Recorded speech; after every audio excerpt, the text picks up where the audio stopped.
الحمد لله حمدا كثيرا طيبا مباركا فيه، نحمده على جزيل نعمائه ونشكره على جميع آلائه. هو الأول والآخر والظاهر والباطن، وهو بكل شيء عليم. وأشهد أن لا إله إلا الله وحده لا شريك له، وأشهد أن محمدا عبده ورسوله صلى الله عليه وعلى آله وأصحابه وأزواجه وذرياته وأهل بيته ومن تبعهم بإحسان إلى يوم الدين. أما بعد، وقال الله تبارك وتعالى في القرآن العظيم: أعوذ بالله من الشيطان الرجيم، بسم الله الرحمن الرحيم. اليوم أكملت لكم دينكم وأتممت عليكم نعمتي ورضيت لكم الإسلام دينا. صدق الله العظيم. وقال النبي صلى الله عليه وسلم: سيكون في أمتي كذابون 30 كلهم يزعم أنه نبي، وأنا خاتم النبيين لا نبي بعدي. کتاب فطرت کے سرے ورق پر جو نام احمد رقم نہ ہوتا، کتاب فطرت کے سرے ورق پر جو نام احمد رقم نہ ہوتا، تو یہ نقش ہستی ابھر نہ سکتی، وجود لوح و قلم نہ ہوتا، یہ محفل کون و مکان نہ ہوتی جو وہ امام رسول نہ ہوتا، یہ محفل کون و مکان نہ ہوتی جو وہ امام رسول نہ ہوتا، زمین نہ ہوتی، فلک نہ ہوتا، عرب نہ ہوتا، عجم نہ ہوتا۔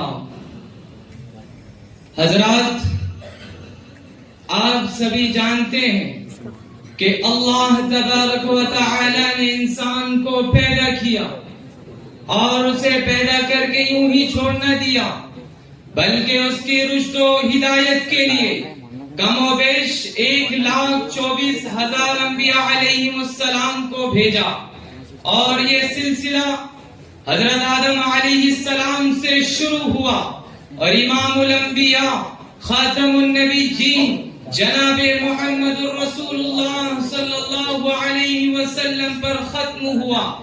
اللہ تبارک و تعالی نے ختم نبوت کا تاج جناب محمد الرسول اللہ صلی اللہ علیہ وسلم پر رکھا، اور رہتی دنیا تک کے لوگوں کے لیے بتا دیا کہ اب نبوت کا سلسلہ بند، اب کوئی نبی نہیں آ سکتا۔ حضرات، ایک بات آپ کو بتاتا چلوں تاکہ آپ اس مسئلے ختم نبوت کو اچھی طرح سمجھ سکے اور آپ کو کوئی اشکال پیدا نہ ہو۔ ذرا غور سے سنیے کہ نبوت کا سلسلہ حضرت آدم علیہ السلام سے شروع ہوا اور یکے بعد دیگر نبی آتے رہے، اور ایک ہی وقت میں کئی نبی ہوتے تھے اور کسی کی نبوت میں کوئی فرق نہیں آتا تھا۔ ایسا کیوں؟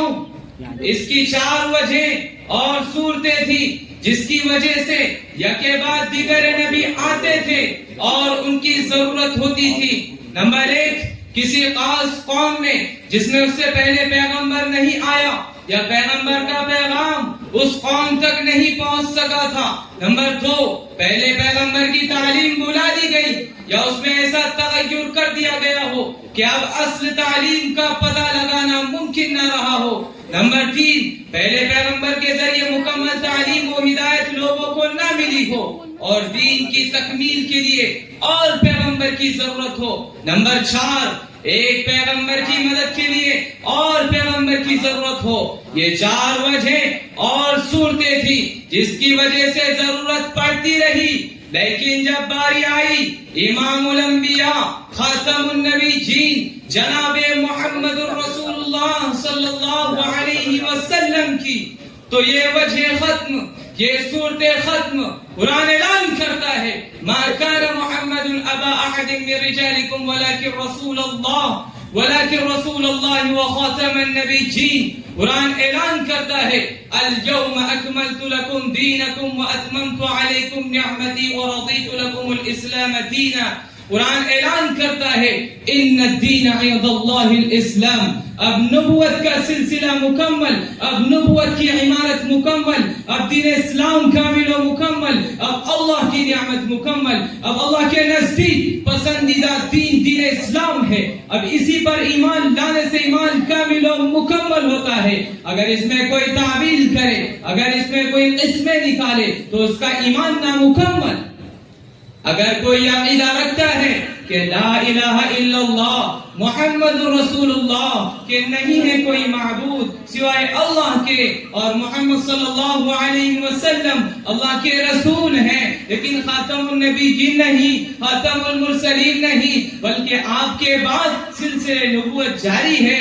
غیر تشریعی نبی ہو سکتا ہے، ذلی نبی ہو سکتا ہے، بروزی نبی ہو سکتا ہے، فنافر رسول کے ذریعے نبی ہو سکتا ہے.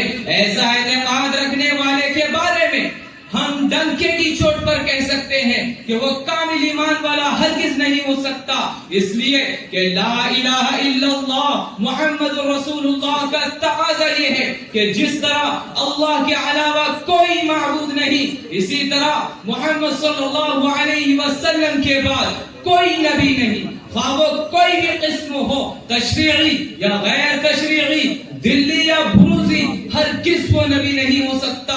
جب یہ اعتقاد کامل و مکمل ہوا تو وہ مسلمان کامل و مکمل، وہ ایمان والا. جب یہ اعتقاد کامل و مکمل ہوا تو اس کا ایمان کامل و مکمل، وہ مسلمان کامل و مکمل. حضرات، مسلمانوں کا یہ اجماعی و اتفاقی عقیدہ ہے کہ آپ کے بعد کوئی نبی پیدا نہیں ہو سکتا.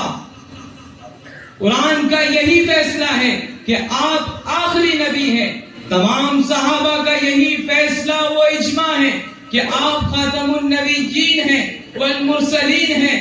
آپ کے بعد کوئی نبی نہیں بن سکتا، آپ آخری نبی ہیں. نبوت کا اب سلسلہ بند ہو چکا ہے، اب دروازہ نبوت بند. اگر اس کے بعد کوئی نبوت کا دعویٰ کرتا ہے تو وہ کذاب ہوگا، مردود ہوگا، ملعون ہوگا، جھوٹا نبی ہوگا. اسود عنسی، مسیلمہ کذاب، طلحہ بن خویلد، اسود بن کعب، یہ سارے لوگ نبوت کا دعویٰ کر چکے ہیں.